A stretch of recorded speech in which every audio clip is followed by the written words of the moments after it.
Un mundo donde la belleza podía significar años de agonía, donde las ideas de justicia justificaban tormentos inimaginables, y donde la opresión no era solo una norma, sino una expectativa. A lo largo de la historia, las mujeres han soportado formas de crueldad que desafían toda lógica humana, desde los dolorosos pies de loto en la antigua China hasta el calor abrasador de las hogueras medievales. Algunos de estos horrores aún persisten en rincones del mundo, recordándonos que la lucha por la igualdad y la dignidad humana está lejos de terminar. El vendaje de pies. En la búsqueda por cumplir con ideales de belleza, la humanidad ha atravesado extremos inimaginables.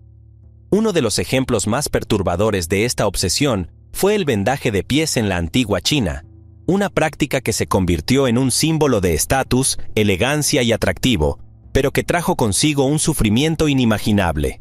Este ritual, iniciado durante la dinastía Tang, 618 a 907 después de Cristo, marcó la vida de millones de mujeres, quienes desde la infancia soportaban un dolor que las acompañaría por el resto de sus días. El proceso del vendaje de pies era meticuloso y cruel. A la temprana edad de 4 o 5 años, las niñas eran preparadas para esta transformación. Sus pies se sumergían en agua caliente mezclada con hierbas y sangre animal para ablandar la piel. Luego, las uñas eran cortadas al ras para prevenir infecciones. A partir de ahí, comenzaba la verdadera tortura. Los dedos, excepto el pulgar, se doblaban hacia abajo hasta romperse, y el arco del pie se fracturaba para formar una curva pronunciada. Todo esto se mantenía con vendajes de seda apretados, que se renovaban constantemente para garantizar que los huesos sanaran en la posición deseada. El objetivo era alcanzar el tamaño ideal de entre 7,5 y 10 centímetros, conocido como pies de loto dorado. Aunque el dolor era constante, las familias de clase alta promovían este sufrimiento, ya que los pies pequeños simbolizaban refinamiento, riqueza y una mayor oportunidad de matrimonio. Se consideraba que las mujeres con pies de loto caminaban de manera grácil y seductora, lo que aumentaba su atractivo. Pero el precio de esta perfección era alto. Las mujeres con pies vendados enfrentaban complicaciones de por vida, como infecciones crónicas, gangrena, dificultad para caminar y, en algunos casos, la muerte.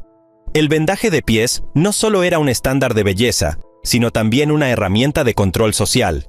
Las mujeres con pies deformados eran dependientes de sus familias, ya que su movilidad limitada les impedía realizar muchas tareas físicas. Esto reforzaba su papel como cuidadoras y guardianas del hogar, manteniéndolas en una posición subordinada en la estructura social. A pesar de las crecientes críticas, esta práctica perduró durante más de 1000 años. Fue hasta 1912, con la caída de la última dinastía imperial y la influencia de los movimientos reformistas, que se prohibió oficialmente. Sin embargo, en algunas regiones rurales, el vendaje de pies continuó en secreto hasta bien entrado el siglo XX, con el último caso documentado en 1957. Este retraso reflejó la resistencia de muchas comunidades a abandonar una tradición que consideraban esencial para la identidad cultural y el estatus social. Un estudio antropológico realizado en la región de Yunnan, en el sur de China, entrevistó a mujeres mayores que sobrevivieron al vendaje de pies. Corsés. A lo largo de los siglos, la búsqueda de la belleza ha llevado a la humanidad a adoptar prácticas que desafían la lógica y sacrifican el bienestar físico. Entre los ejemplos más icónicos se encuentra el corsé, una prenda que dominó la moda femenina durante siglos. Aunque simbolizaba refinamiento y feminidad, el corsé también se convirtió en un símbolo de opresión, sacrificio y control sobre el cuerpo de las mujeres. Su historia, marcada por la obsesión por una cintura de avispa, revela tanto el ingenio como las limitaciones culturales de su tiempo. La introducción del corsé en la moda occidental se atribuye a Catalina de Médici, reina consorte de Francia, quien durante su reinado en el siglo XVI prohibió la entrada a la corte de mujeres con cinturas anchas. Este decreto impulsó la popularidad de la prenda, que rápidamente se convirtió en un requisito entre las damas de la alta sociedad. Hecho con materiales como hueso de ballena, madera y más tarde, acero, el corsé comprimía el torso para reducir la cintura y realzar el busto. Su diseño buscaba crear la tan codiciada figura de reloj de arena, considerada el estándar de belleza femenina de la época. Ponerse un corsé era un ritual complejo. Las mujeres a menudo necesitaban la ayuda de doncellas, quienes tiraban de las cintas con fuerza para ajustar la prenda. Esta presión constante tenía consecuencias físicas significativas. Las costillas se deformaban, creando lo que se conocía como costillas flotantes, mientras que los órganos internos eran desplazados, causando problemas digestivos y respiratorios. Muchas mujeres también experimentaban atrofia muscular debido a la falta de uso de los músculos abdominales, ya que el corsé proporcionaba soporte estructural. A pesar de los riesgos para la salud, el corsé prevaleció durante siglos como un símbolo de estatus y feminidad. En la alta sociedad, una cintura delgada no solo era un requisito estético, sino también un indicador de refinamiento y disciplina. Cuanto más pequeña era la cintura, mayor era la percepción de delicadeza y atractivo. Sin embargo, este estándar no estaba exento de críticas. Algunos médicos de la época comenzaron a advertir sobre los peligros del uso prolongado de corsés, aunque sus preocupaciones a menudo eran desestimadas en favor de la moda. El cambio comenzó a gestarse a principios del siglo XX, cuando diseñadores como Paul Poiret rompieron con las convenciones al eliminar el corsé de sus colecciones. Poiret promovió una moda más cómoda y fluida, marcando el inicio de una nueva era en el diseño de prendas femeninas. Aunque el corsé tradicional dejó de ser un requisito en la moda diaria, su influencia perduró en prendas modernas como los vestidos ajustados y la ropa interior moldeadora. Hoy en día, el corsé tiene un uso limitado, principalmente en moda alternativa y como soporte lumbar terapéutico. Sin embargo, su legado persiste como un recordatorio de los extremos a los que se ha llegado para cumplir con los estándares de belleza. La silla de hierro. ¿Qué puede ser más aterrador que sentarse, literalmente, sobre un instrumento de agonía? La silla de hierro, utilizada durante la Edad Media, fue una de las herramientas más crueles de tortura, diseñada para infligir sufrimiento extremo. Su estructura era imponente. Una silla metálica equipada con cientos de púas afiladas distribuidas por el asiento, respaldo y reposabrazos. En algunos casos, estas púas eran calentadas al rojo vivo, intensificando el dolor hasta niveles insoportables. La tortura con la silla de hierro tenía varios propósitos. En algunos casos, se usaba para castigar delitos como la brujería, el adulterio o el asesinato. En otros, se empleaba como método de intimidación, obligando a los acusados a presenciar el tormento de otros. Las víctimas eran atadas con correas de cuero para evitar cualquier movimiento, lo que agravaba el daño causado por las púas. Además, debajo de la silla, los torturadores a menudo encendían fuego, asando lentamente a la víctima. Este método era tan efectivo como inhumano, ya que solía causar la muerte por hemorragias o infecciones. Aunque hombres y mujeres sufrieron este castigo, las mujeres fueron desproporcionadamente dirigidas, especialmente en casos de adulterio o brujería, reflejando las desigualdades de género de la época. La silla de hierro simboliza la brutalidad de los sistemas de justicia medievales, donde el dolor físico era un medio aceptado para imponer orden.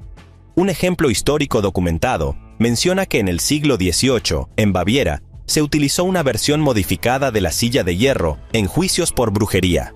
Los registros muestran que las autoridades locales justificaban su uso, afirmando que ayudaba a revelar la verdad infaliblemente. La rueda de Catalina.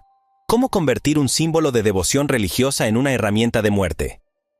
La rueda de Catalina, nombrada en honor a Santa Catalina de Alejandría, fue uno de los dispositivos de tortura más conocidos de la Europa medieval. Según la leyenda, Catalina fue condenada a morir en una rueda por desafiar al emperador Maximiano. Sin embargo, cuando tocó el instrumento, este se rompió milagrosamente, por lo que fue ejecutada mediante decapitación.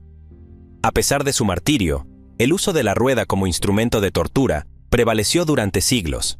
La rueda, una estructura circular equipada con púas y cuchillas, era utilizada para infligir un castigo despiadado.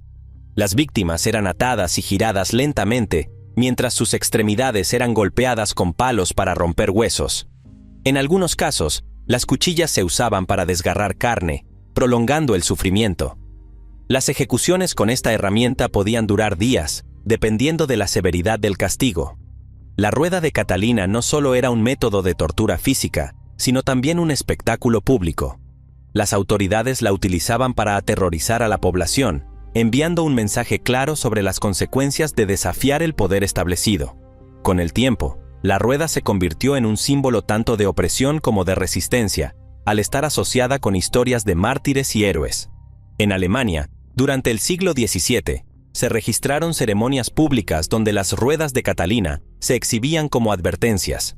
Estas ceremonias eran acompañadas de sermones religiosos que justificaban el castigo como voluntad divina. El destripador de senos. El mero nombre evoca imágenes de horror. El destripador de senos, también conocido como la araña de hierro, fue un dispositivo diseñado específicamente para mutilar a las mujeres. Este instrumento estaba compuesto por 4 garras metálicas que se calentaban al rojo vivo antes de ser aplicadas sobre los senos de la víctima, desgarrando la carne de manera brutal. El uso de este dispositivo estaba dirigido principalmente a mujeres acusadas de adulterio o madres solteras, quienes eran consideradas una amenaza para las normas sociales patriarcales. Además del daño físico, el destripador buscaba dejar cicatrices permanentes, funcionando como una marca de deshonra para las víctimas. Este castigo no solo reflejaba la violencia de género, sino también la opresión sistemática que las mujeres enfrentaban en sociedades medievales. El trauma psicológico asociado con este castigo era inmenso. Muchas mujeres que sobrevivían a esta forma de tortura quedaban socialmente estigmatizadas, enfrentando rechazo y aislamiento.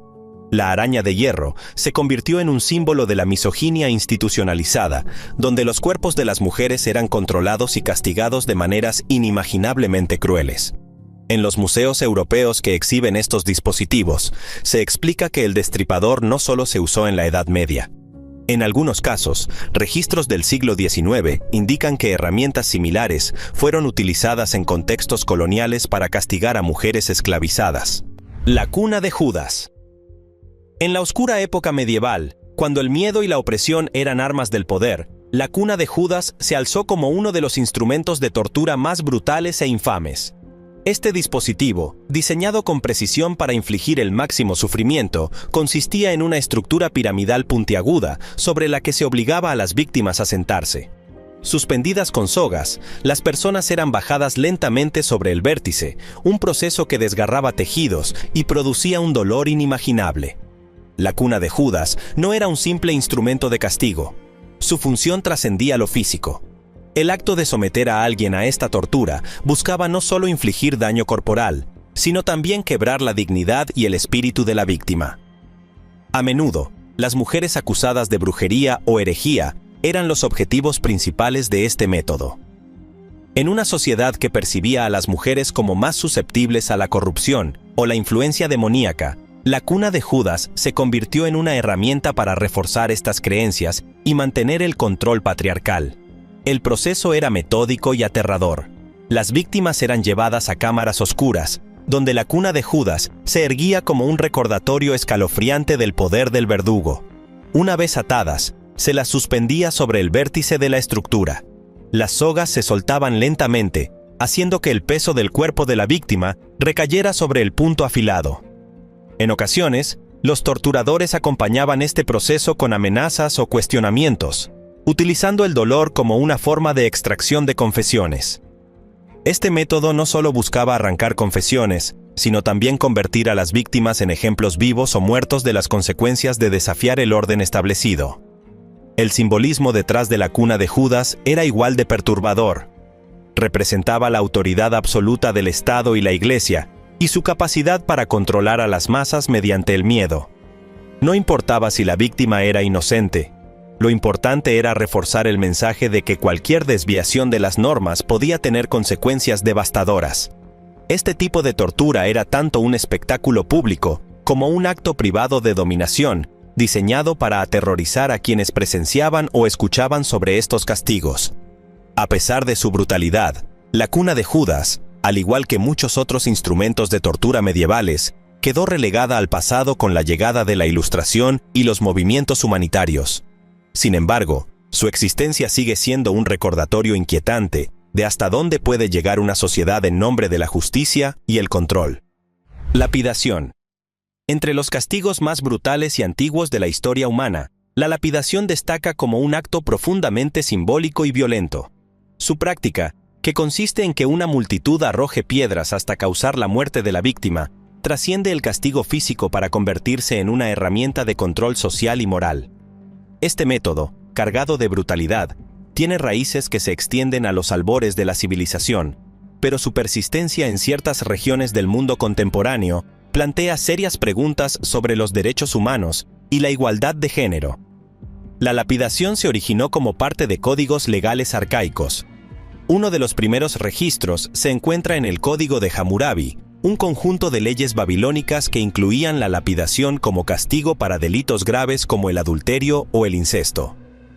Posteriormente, textos religiosos de varias tradiciones también incorporaron este método como una forma legítima de justicia. Sin embargo, la lapidación no solo buscaba imponer el orden, sino también enviar un mensaje claro a la comunidad. Cualquier desviación de las normas sociales podría enfrentarse a consecuencias fatales. Este castigo no era un acto privado ni aislado. Su ejecución exigía la participación activa de la comunidad, lo que lo convertía en un evento público destinado a reforzar las jerarquías sociales y religiosas. A menudo, las víctimas eran parcialmente enterradas, restringiendo sus movimientos para maximizar el sufrimiento. En muchas culturas, las mujeres eran las principales destinatarias de este castigo. Por ejemplo, en casos de adulterio, a menudo se las acusaba con base en pruebas circunstanciales o testimonios dudosos, mientras que los hombres implicados solían ser absueltos o castigados con menor severidad. Esta disparidad no era casual. Reflejaba y reforzaba sistemas patriarcales que controlaban los cuerpos y comportamientos femeninos. A pesar de su antigüedad, la lapidación sigue practicándose en algunos países contemporáneos. En naciones como Irán, Arabia Saudita, Somalia y Sudán, ciertas interpretaciones de la ley religiosa continúan justificándola como un castigo válido para delitos percibidos como morales. Sin embargo, esta práctica ha sido condenada rotundamente por organizaciones internacionales de derechos humanos. Amnistía Internacional y Human Rights Watch la califican como una forma de tortura, señalando que viola principios fundamentales de dignidad y humanidad. Además, destacan que su aplicación desproporcionada contra las mujeres constituye una forma extrema de discriminación de género. El matrimonio republicano. En los años más oscuros de la Revolución Francesa, surgió un castigo tan macabro como irónico: el matrimonio republicano. Esta práctica consistía en atar a un hombre y una mujer, generalmente desnudos, y arrojarlos a un río hasta que ambos se ahogaran. Aunque algunos historiadores debaten la veracidad de su implementación, la idea detrás de este método simbolizaba la humillación pública y la brutalidad de un régimen que buscaba consolidar su poder a través del terror. Este castigo fue dirigido, en su mayoría, contra clérigos, monjas y presuntos contrarrevolucionarios. Al despojarlos de su ropa y atarlos juntos, se buscaba degradar su dignidad antes de ejecutarles.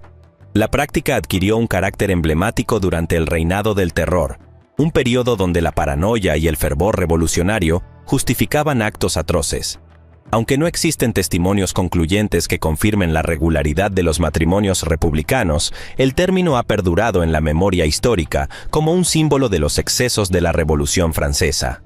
Este tipo de castigos reflejan cómo las ideologías extremas pueden conducir a la deshumanización y la violencia institucionalizada. Durante los juicios posteriores al reinado del terror, el Tribunal Revolucionario desestimó muchas acusaciones relacionadas con los matrimonios republicanos por falta de evidencia sólida, aunque los relatos de la época persistieron como leyendas. El burro español. El burro español, o caballo de madera, es uno de los instrumentos de tortura más infames de la historia. Su diseño, aparentemente simple, escondía un propósito atroz: infligir un dolor insoportable y deshumanizar a las víctimas. Consistía en una estructura triangular con el vértice hacia arriba, sostenida por patas de madera, sobre la cual se obligaba a las víctimas a sentarse a horcajadas. Aunque hombres y mujeres sufrían esta tortura, su uso estuvo dirigido desproporcionadamente hacia las mujeres, especialmente aquellas acusadas de brujería, herejía o conductas consideradas inapropiadas. El proceso de tortura no se limitaba al simple acto de sentarse sobre el vértice afilado. Para aumentar la agonía, se ataban pesos a los tobillos de las víctimas, incrementando la presión y causando desgarros en los tejidos. Este castigo no solo resultaba en lesiones físicas graves, sino que también buscaba humillar públicamente a las personas sometidas a él. En muchas ocasiones, las víctimas eran exhibidas en plazas públicas, convirtiéndose en un espectáculo de sufrimiento para la multitud. Este uso público del burro español servía como advertencia a quienes desafiaban las normas sociales, reforzando la autoridad de la Iglesia y el Estado. Durante la Inquisición española, este instrumento se utilizó ampliamente para castigar a quienes eran acusados de herejía o brujería. Las mujeres, consideradas particularmente susceptibles a la influencia del diablo según las creencias de la época, se convirtieron en las principales víctimas. Sin pruebas concretas, acusaciones basadas en supersticiones o envidias personales bastaban para condenarlas a un tormento indescriptible. El burro español se convirtió así en un símbolo de la represión patriarcal y la misoginia institucionalizada que caracterizó este período histórico.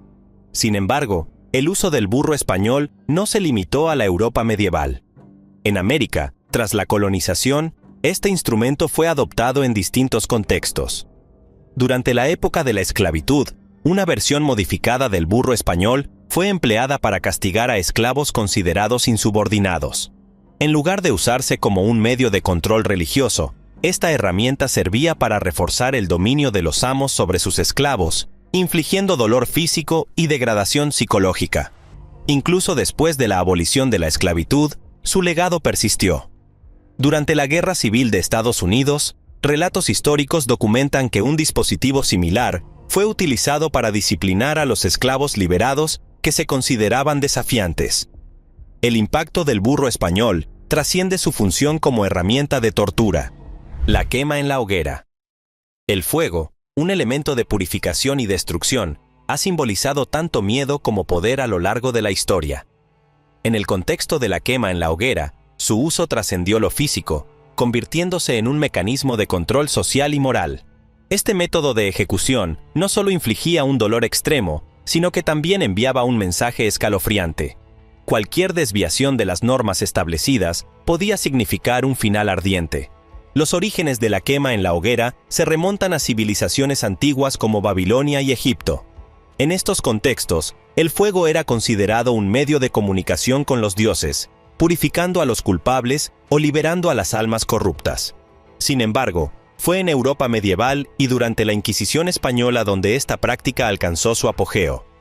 Las mujeres, vistas como más susceptibles a la corrupción y a menudo señaladas como brujas o herejes, fueron las principales víctimas. Sus acusaciones variaban desde la supuesta práctica de magia negra hasta conductas consideradas inmorales, como la resistencia a las normas patriarcales. El proceso de ejecución era tan ritualista como brutal. La condenada era atada a un poste central en una estructura de madera rodeada de leña. En algunos casos, se les colocaba una cuerda alrededor del cuello, ajustada lentamente, para ofrecerles una muerte más rápida y menos dolorosa. Pero no siempre se aplicaba esta clemencia. Las llamas solían consumir lentamente a las víctimas, mientras la multitud observaba en silencio o con morbo, absorbida por el espectáculo. Este método no solo buscaba eliminar físicamente a quienes eran considerados peligrosos para el orden establecido, sino también aterrorizar a la población. La quema en la hoguera se convirtió en un acto público, diseñado para reforzar la autoridad religiosa o estatal. Ver el sufrimiento de alguien en el fuego era una advertencia clara. Desobedecer podía tener consecuencias catastróficas. El caso de Juana de Arco resalta la crueldad y las contradicciones de este método. En 1431, Juana fue condenada por herejía, acusada de escuchar voces divinas y vestir ropas masculinas, algo inadmisible para la época. Su muerte no fue solo un castigo, fue un acto político destinado a desacreditar a una figura que desafiaba tanto a los ingleses como a los prejuicios sociales de su tiempo. Irónicamente, su ejecución marcó un punto de inflexión. En lugar de silenciar su influencia, la convirtió en un símbolo de resistencia y santidad, canonizada siglos después. Con la llegada de la Ilustración en los siglos XVII y XVIII, las actitudes hacia la quema en la hoguera comenzaron a cambiar. El pensamiento racional y los derechos humanos cuestionaron la legitimidad de tales métodos brutales.